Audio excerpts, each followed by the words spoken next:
жаш балдар үчүн, элдер үчүн кечке маалда 1 саат, 2 саат мына бекер концерт берет. Өзүңөрдүн отурган жайыңарды, туштарыңарды эле ушундай кичинеден жасап койсоңор мына шаар көркүнө кирет да. Эртең баардык жерлердин ажаттанасынан баштап карайбыз контрол болот да. Эми келечекте Кудай буйруса, мынанын үстүн дагы бир жабайлап атабыз. Пробканы эмне үчүн пробка кылып алабыз? Бүт шаардын ичинде соода түйүн кылып алабыз да жолдун бойлорун. Бюджеттин акчасын биз бир тыйын дагы бир жака иштетпейбиз. Только бюджеттин акчасы, элдин акчасы элге иштеш керек. Элибизге жакшы ишлерди кылышка Алла насип этсин. Биздин максат сиздерди деле колдоп, биргеликте иш алып барышта. Быйыл кичине кыйла ишкерлер менен мына шаарыбызда жакшы иштер болду, ошону сиздерге көрсөтүп, сүйлөшөлү.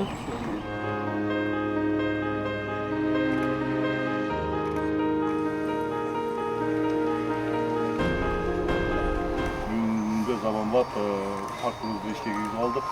Айтып өтсөк, шаардын курулуш башкармалыгынын тарабынан 32 миллион сом каржыланып, мына тапан-таш колчокко басылып, жаңыдан шамчыраттар орнотулуп, ошондой эле ирригация жагы да каралып, мына бактабы сугаруу, көчөттөрдү сугаруу боюнча дагы ушундай жумуштар аткарылып, сонун эс алуу багуу бүтүп айтсак болот. Объект тарабынан 40 видео коопсуздук камера орнотулуп, андан тышкары демөөрчүлөрдүн атынан Дархан компаниясынын атынан 25 узун отургучтар.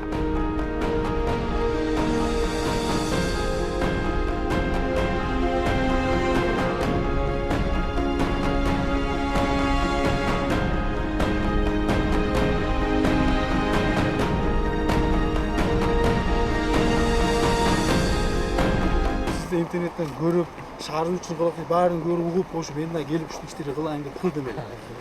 Сүйлөшөйүн десек. 30% бересизек мен дейт. Өзү кылдык.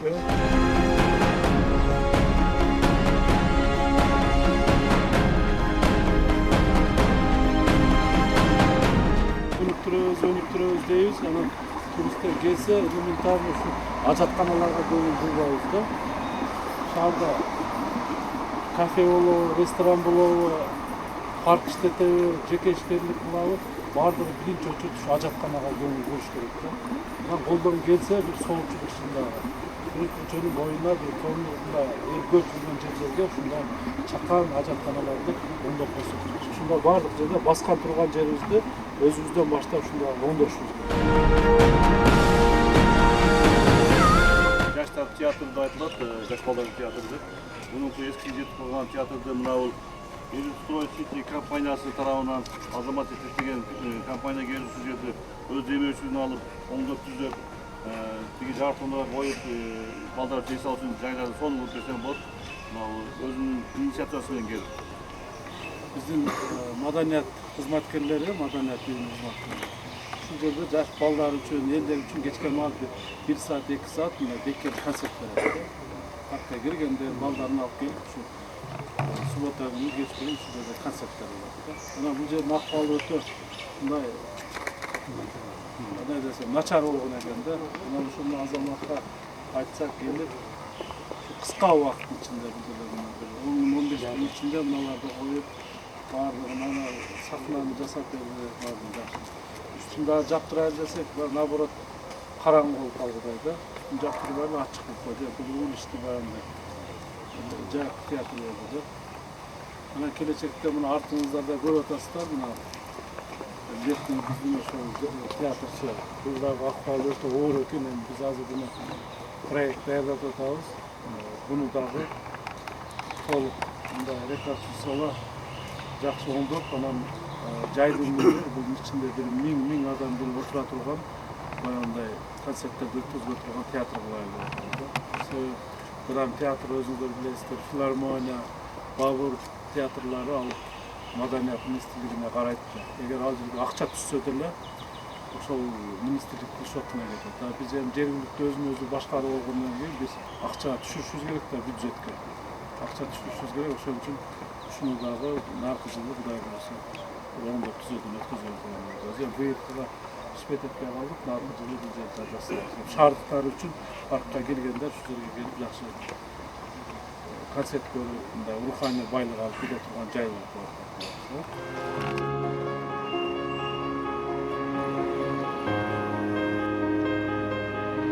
жаштар ынтымагы деп эс алуу багы деп ушул жерде бир 600 миңге жакын акча кетирип, мына жерде бүт көртөндүрүп, түнкү жарыктарды коюп, отургучтарды коюп, ошо балдарга сатайбыз. Мындайда кичине эле билинбеген жер, бирок карап канча деген адам мына жерде кечке мал келип эс алып, жакшы жайга айланып калды. Ошо балдарга да чоң ыраазычылык билдиребиз. Өзүңөрдүн отурган жайыңарды, туштарыңарды эле ушундай кичинеден жасап койсоңор, мына шаар көркүнө кирет да. Турабы? Мына кээде отурган жерибизди да, тушу да, лотокту да тазалап койбой атабыз да. Мына чоң-чоң ресторандар, кафе, ишканалар, гостиницалар мына туш неме кылбай атат да. Азыр мына бүгүн көрсөтүп атабыз. Эми кийинкиден баштап контроль кылабыз да. Ушуну жыйынтыгын бериш керек албы. Макулбу? Мына көрүп, кичинеден кандай иштер болуп атат. Сиз дагы ошону атайын көрсөтүңүздөр.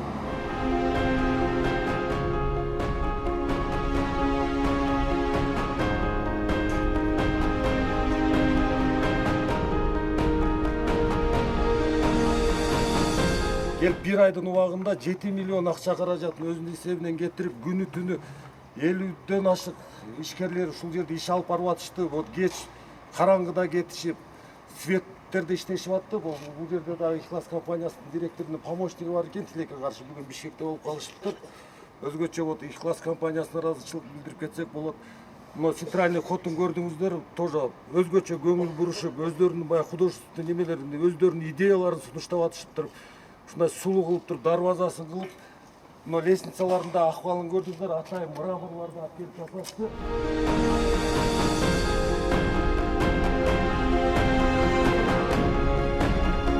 Эмакон компаниясы мына терезелерди көрдүңүздөр, мына столдорду атайын өздөрү Оштон алып, жактырышпастан Бишкектен алып келишти да.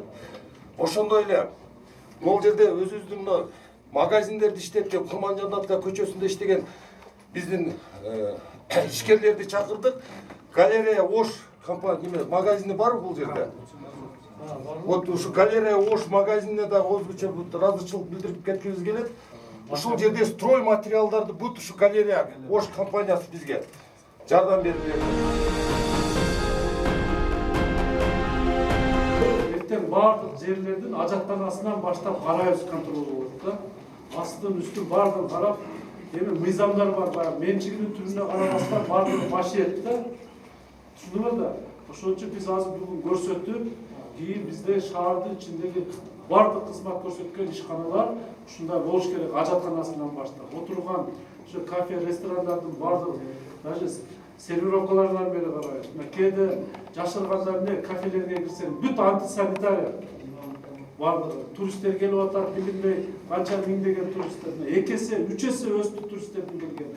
Мына түрк дүйнөсүнүн маданий болгонубуз эң жакшы болуп атат. Азыр интернеттен көрүп, анча деген туристтер келип атат да. Мына ошол келип силердин мейманканаларда жатып атат, ашканаларга кирип тамак аш жеп атат, колго жасалган буюмдарды билинбей аз-аздан алып кетип атат. Бул баардыгы экономикага пайда нерселер да.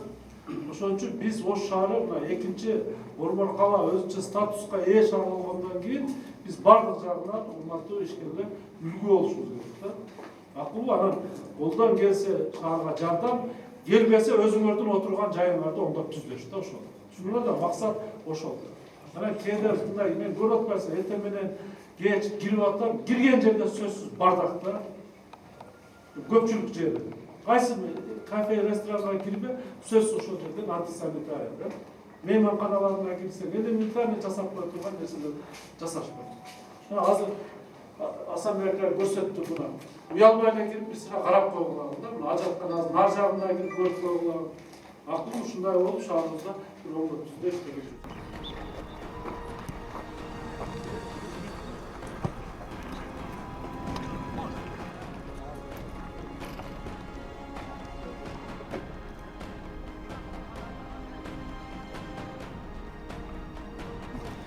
Келечекте Кудай буйруса, bunun üstündagi bir jabайлап атабыз. Көрдүңөрбү? Мына азыр эми мыналар кышка калып кетсе, сынып, кайра эме жок болот. Ушуну эми акча изденип атабыз да. Бул да чоң акча болуп атат. Эми булар үстүн жаап калышыбыз керек. Анан акырындык менен мына бакойлорунда эки жактарын жаап, отуруштарын бүт ушундай алмаштырайлы деген ойдобуз. Анан өкмөт премьер-министр Мухаммедкалый Дүйшекеевич келгенде biz проект жасатканбыз, мына беговой дорожканы сметасын түздүткөндө 12 миллионго түзгөн сметасын. Анан бирок биз ошо 12 миллионду буну жасаттык, ошо бир ишкана 3 миллион 3,5 миллионда кетти. 3,5 миллиондого кетирди, акчаны эконом кылып Сынташ деген компания жасап берди. Мына прожекторларды көрүп атасыздарбы? Булар бүт азыркы заман талабына жооп берген. Бирөөсү 1 миллионда, ушунда 4 миллион кетти да. Бул кымбат эмелер Россиядан алып келдирдик, түнү жапжарык көрсөтөт. Ушуну жасаттык. Андан эконом болгон акчаны мына драм театрдын астында түнү көрүп атасыңар, баягы светтер көрүп астында брусчаткалар басылды. Ошону бастырттык. Мэриянын астын көрдүңүздөрбү? Мэриянын астындагы баягы брусчаткалар.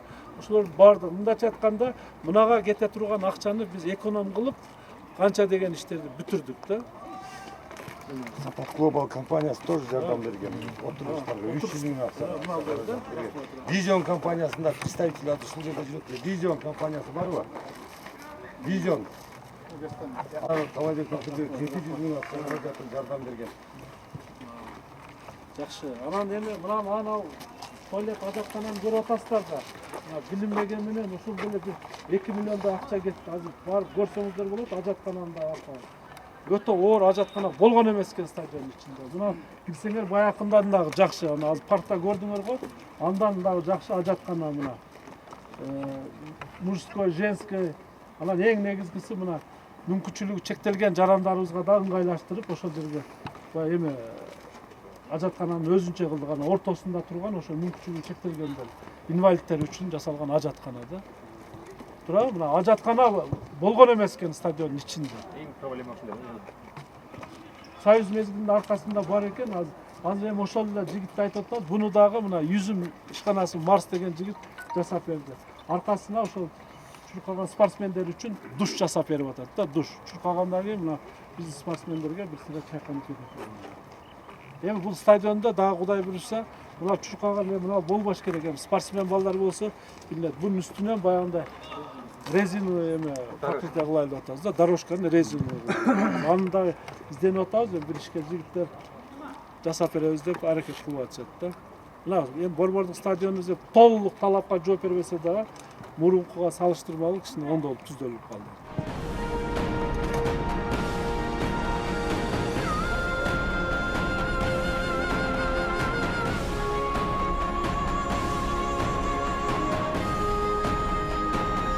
Ушул жерде акыбалы мурункуну билесиңердер. Бүт соода түйүн болгон эки тарабы тең. Жолдо мына шаарда пробка дейбиз да. Жол тар, жол кеңири эле экен көрсө. Пробканы эмне үчүн пробка кылып алабыз? Бүт шаардын ичинде соода түйүн кылып алыппыз да жолдун бойлорун. Ар бир магазинге 2 машина кирип кеткенде мына ыңгайсыз шарт түзүлүп, шаардын ичинде пробка болот. Анан биз ушуларды тазалап андан кийин ушу жасаш керек болду. Анан биз Нурзаманга кайрсак, мына Айбир деген инибиз Нурзаманда ошо оштогу жетекчиси. Болуптур деп бир ооз сөздөн кабыл алып, биз ушул жерде көрсөткөн жерибизди жасап берели деп, мына ушунун баардыгын өзү проект даярдатып, ички астындагы ирригация, мына астындагы лотокторду, түнкү освещение, мына остановканы дагы ушул өздөрү жасап берди, мына остановканы. Анан эң негизгиси мына үйдүн сырты жакшы болбой калганда акырында ушунда жасап бер, краскалап бер десек, сыртын кошуп ушул жерде бүт мына жашылданды, биздин бир дагы колубуз тийген жок да. Мына 3,5 миллион сомдой акчасы кетти ага примерно. Бардыгын өзү ушул компания жасап берди. Мына сиздердин атыңыздардан бир чоң ыраазычылык. Мына ушул дагы сооп бишет турганда. Мына канча деген ушул жерде биздин апаларыбыз, инилерибиз чыгып, кечке маал ушул жерге чыгып, ичине ден соолугун чындап отурат, эс алат. А мурун кандай болгон? Мурун чыгып, уруш, жаңжал, бастарды кыйкырып, өкүрүп, бакырып уткан жер болгон жер. Туурабы? Жашырганда эмне бул жер? Мына азыр ушундай ишкерлерибиз менен, мэриянын аракети менен ушундай иш-чаралар болуп атат да. Ошон үчүн көрсөткөнүбүз дагы бүгүн баягы айтканда, силер ушуга окшоп кичинеден мындай чоң объемде жасабасаңар да туш-тушуңарды жасап коелу. Ошол жерге барып деле жасаган жерлерде биз кичинеден чакан семинарларды өткөзө коелу. Ошону көрсүн, эл мактанганда эмес. Ошону көрүп экинчи ишкер мен дагы ушинтип оңдоп түздөп коеюнчу, ушундай жарыктандырып коеюнчу, эки отургуч коюп коеюнчу, астыма лоток коюп коеюнчу деп туруп аракет кылыш керек. Биз баардыгын көрөбүз. Эң негизгиси биз көрбөсөк да Алла Таала Кудай көрүш керек да. Антурму тапкандарыбыздын ошондой баракасын алып. Рахмат эме баардыгыбызга атыбыздан бир кол чаап. Алла разы болсун. Ким аксакал? Elimizga yurtimizga xizmat qilsin. Ularni boyligini yana ham ko'paytirsin. Elimizga shunaqa yaxshi ishlarni qilishga Alloh nasib qilsin. Stadion, bayaq жерлерде баардык болгон ишкерлер турат, ошол баардыгына да дуа берет. Xudo xohlasa shu ish yerlarimizda hammasi nima niyati bo'lsa, ishlar ilgari bo'lib, umrlari uzun, rizqlari halol bo'lib, Alloh taolo hamma qilgan ishlarni yaxshi joylarda darg'azab. Allah razı olsun. 200 ming so'm akça çıkarsa biz 200 ming so'm beremiz da. 500 ming çıkarsa biz 500 ming beremiz. Şunu da ошончо шаарда мына жолдун боюндагы фасадтары бүт бирдей кылып туруп жакшылап оңдошуп берсе, коноктор келген. Анан кийин мүмкүнчүлүккө жашап астыларында, үйдүн королорундагы ушул жасаганга жардам беребиз. Кийинки жылы ушул дагы кошумча акчаны биз дагы көбөйтөбүз. Быйыл 15 миллион карасак, наркы жылга дагы көбөйтүп беребиз. Ошон үчүн элдерге бая туура түшүндүрүшүңөр керек да. Давай мына мүмкүнчүлүктү пайдаланып калайлы. Оро сарайыбызды оңдотуп алайлы. Мэриядағы эми. Бирок тилекке каршы көп үйлөрдө жашайт квартираттарды киргизип койгон, бая квартираларын бизнеске айландырып алгандагы бир тыйын акча бергиси келбейт. Бирок биз азыр эми комиссия түзөбүз дагы бүт ошо квартирага берген үйлөрдү дагы налоговыйдан, полициядан, өз мэриядан комиссия түзүп туруп баардык үйлөр боюнча обход кылып чыгабыз. Иштетеби бая гостиница эме квартира алып. Пусть налогу төксүн. Biz жергиликтүү өзүн өзү башкаруу болгондо биз бюджетке акча түшүрүп алып туруп анан ошонун негизинде шаарды оңдоп түздөшүбүз. Бюджеттин акчасын биз бир тыйын дагы бир жака иштетпейбиз. Только бюджеттин акчасы, элдин акчасы элге иштеш керек. Ону жеген бюджеттин акчасына кол салган адам эч качан оңбойт. Буну Кудайым кое бербейт да. Туурабы? Ошон үчүн бюджетке мына салыкты коркпой, салыкты төгүп берсеңер, аны биз ушу максаттуу иштетип беребиз.